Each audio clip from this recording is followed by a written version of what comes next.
This is TWiT. Sleeping Computers headline reads, HP rushes to fix bricked computers after faulty firmware update. And note that this was posted just this past Saturday, 12 days after all of their affected printers were turned into expensive bricks. Bleeping Computer writes, HP is working to address a bad firmware update that has been bricking HP OfficeJet printers worldwide since it was released earlier this month, meaning the firmware update was released. While HP has yet to issue a public statement regarding these ongoing problems affecting a subset of its customer base, the company told Bleeping Computer that it's addressing the blue screen errors seen by a, quote, limited number, unquote, of users. HP told Bleeping Computer, quote, our teams are working diligently to address the blue screen error affecting a limited number of HP OfficeJet Pro 9020E printers. We are recommending customers experiencing the error contact our customer support team for assistance at support.hp.com. Bleeping Computer wrote, impacted printers include HP OfficeJet 902X models, including HP OfficeJet Pro 9022E, 9025E, and the 9020E and 9025E all-in-one printers. Affected customers report that their devices display blue screens with 83C0000B errors on the built-in touchscreen. Since the issues surfaced, multiple threads have been started by people from the US, the UK, Germany, the Netherlands, Australia, Poland, New Zealand, and France, who had their printers bricked, some with more than a dozen pages of reports. One customer said, HP has no solution at this time. Hidden service menu is not showing, and the printer is not booting anymore, only a blue screen. Another added, I talked to HP customer service and they told me they don't have a solution to fix this firmware issue at the moment. Others have said that the only way to address the issue is to send the printer for servicing to HP, and that, quote, the firmware doesn't even load partially. It instantly fails. HP remotely bricked our devices. Some users said that HP would be sending out a replacement, unquote. Since the buggy update, Bleeping Computer finishes, seems to install automatically onto internet-connected printers, HP customers are advised to disable their device's internet connection and wait for a firmware update to fix the bricking issue. So, as it happens, it's not often that we actually get a horrific, real-life answer to our often posed question, what could possibly go wrong? But oh boy, wow. Apparently, the only reason some of these susceptible model printers were not blasted into oblivion was that they had not phoned home to check in for a firmware update. In this instance, they had a blessed lack of connectivity. We do need to expand upon our normally rhetorical, what could possibly go wrong question, to also ask, how could this possibly happen, right? I mean, this would lead anyone to ask, did HP not ever actually test the firmware that they set out to every available printer, which then proceeded to kill all of them? It must be that HP had, at some point, working firmware in the lab. So we have to conclude that somewhere between the lab and all of those end users, that firmware image file became corrupted somehow. Perhaps it was a corrupted file transfer to the update server, or somehow the file on the update server itself became corrupted. But without information that only HP has, and which we will probably never have, it's impossible to know exactly how and why this blew up. All we can do is examine the debris field.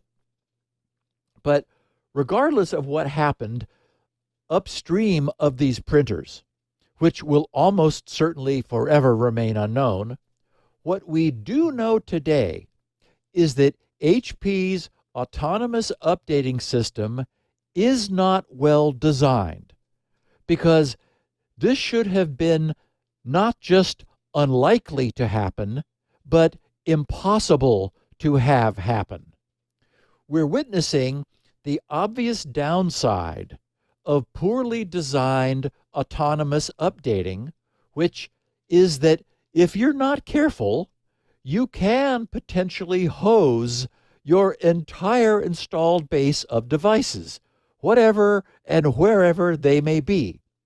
And I suspect that since HP has not yet been forthcoming with an explanation, though I'm sure by now they know just how deep in the doo-doo they are, we're never going to know exactly what happened.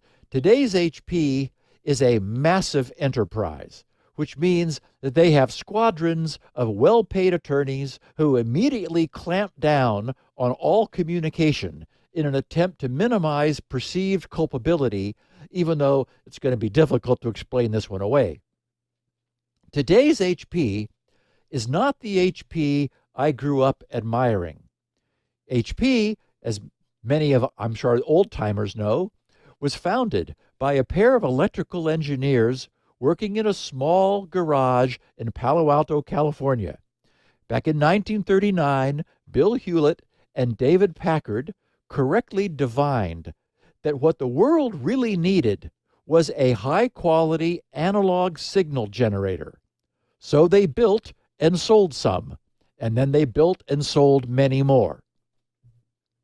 The reason for my annoyance is not just HP's sloppy software, although their printer software, at least for Windows, is a true atrocity now, but what appears to be the case is that HP has just bricked all of these printers, rendering them unusable, at least for the time being, in order to update the printer's detection of non-HP printer ink cartridges, in a move to further thwart the use of significantly less expensive and just as effective third-party ink. Ars Technica also covered this month's HP printer bricking debacle, and at the end of their coverage, they added some additional interesting insight. Ars wrote, "It's unclear what exactly prompted the firmware update that broke HP's printers. HP's support pages for the 9020E and 9025E series only emphasizes the printer's use of HP's much maligned dynamic security." They have that in quotes. HP, they write, uses dynamic security to stop printers from working with non-HP brand ink cartridges. HP's notoriously sudden issuance of dynamic security to printers has abruptly rendered piles of ink useless. Officially, HP says it uses dynamic security measures to protect the quality of our customer experience, maintain the integrity of our printing systems, and protect our intellectual property, unquote.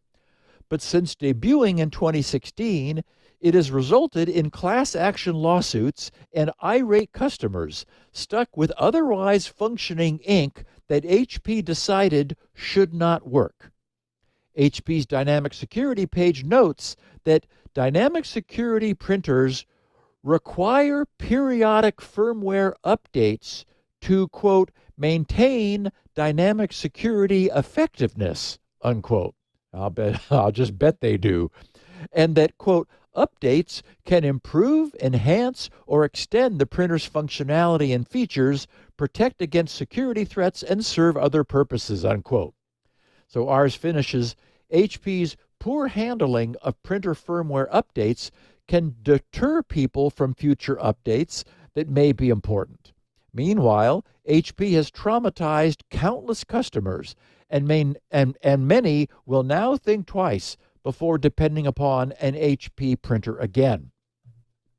So, if we wonder why HP printers which employ dynamic security, might require periodic security updates, it may be because HP feels that their control over their printers allows them to avoid playing on a level playing field where they need to compete with other suppliers of ink cartridges. So they're engaged in a game of cat and mouse with the third-party ink vendors who are continually working around HP's dynamic security measures in order to get their ink to flow. That then necessitates HP again updating their non-HP ink defenses with new firmware. It's a sad game, really, and this time it appears that the joke's on HP. But regardless of why this happened, it's going to be quite interesting to learn whether this can be fixed in the field. The printers do all have a USB port. So if the printer is able to boot from a properly formatted USB thumb drive, even with its firmware in this apparently badly blasted state, HP might be able to avoid replacing all of the destroyed printers in the field by giving their users a recovery image to download onto their own thumb drive or express mail a ready-to-boot thumb drive to anyone who requests one. But we don't yet know whether that can be done. Since customers would probably not have shipping boxes, the shortest path might be to send a new printer in a box and ask the user to box up their dead printer and return it in the same box. No matter what, it's a mess. The Asus router upgrade page says, in case the upgrade process fails, RTAC68U enters emergency mode automatically. The LED signals at the front of the router will indicate such a situation. Please visit Asus Download Center to download Asus firmware restoration utility for a manual update. Check FAQ for more instructions. It doesn't appear as though HP has provided for such a contingency, but the observation I'd like to make is that today's flash memory is very inexpensive, so there is no excuse for not incorporating a factory backup image of printer firmware that the system can fall back to. Oh, that's a good idea. Yes. And boot into in an emergency simply by pulling the most significant address line of the flash memory high, thus switching to a secondary memory bank containing the backup image. Then trigger a reboot and you're back in business.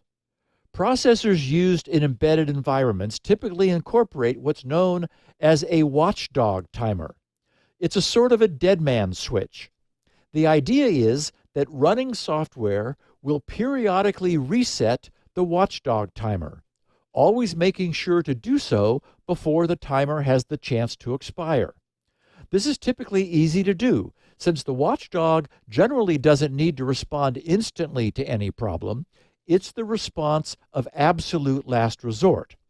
So whereas the code in the device's main execution loop might reset the watchdog timer every second or so, the timer might wait for 20 seconds without a reset occurring before it has the chance to expire and declare an emergency. The first time an emergency occurs, the watchdog might just perform a reset to recover the device from a random glitch, a power line hiccup or a cosmic ray. But it would remember that that's what it had done. And if it got called back again into action soon, or several more times, it would pull that address line high, switch to the backup firmware, and bring the printer back online. If HP had done this, a couple of third-party ink cartridges might have slipped past due to not running the latest anti-third-party ink firmware, but a major economic and reputational disaster would have been averted. So the point I want to leave everyone with is that, yes, of course, autonomous updating can be done wrong, And we are apparently seeing a glaring example here. But it can also be done in a way that will always fail safe rather than fail dead. Oh, hey, that's a really nice iPhone you have there. You totally picked the right color. Hey, since you do use an iPhone and maybe use an iPad or an Apple Watch or an Apple TV, well, you should check out iOS Today. It's a show that I, Micah Sargent, and my co-host Rosemary Orchard host every Tuesday right here on the TWiT network. It covers all things iOS, tvOS, HomePodOS, watchOS, iPadOS. It's all the OSs that Apple has on offer, and we love to give you tips and tricks about making the most of those devices, checking out great apps and services, and answering your tech questions. I hope you check it out.